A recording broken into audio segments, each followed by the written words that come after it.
Hi Skin Games, Tyler Card here, and welcome to week 6 of my compromised barrier case study. So today I want to highlight a product that became foundational to Jody's barrier recovery, the Siv Biome Balancing Serum. Throughout this case, we intentionally used antimicrobial and corrective treatments such as mandelic acid, hypochlorous acid, oxygenation, and high frequency. While those tools were necessary, they also create microbial shifts at the skin's surface, which means barrier support couldn't just focus on hydration.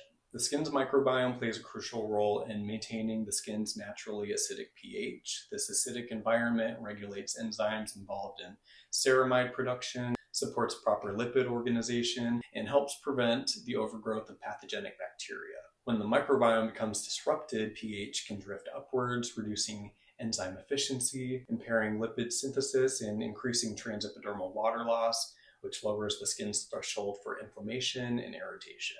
The Siv Biome Balancing Serum combines a spore-based probiotic complex with biomimetic lipids, which help support microbial balance while simultaneously replenishing barrier lipids, helping restore functional stability rather than just masking symptoms. So I had Jody using this product nightly to ensure her skin had continuous lipid and microbiome support during a period when we were deliberately introducing corrective and antimicrobial stressors.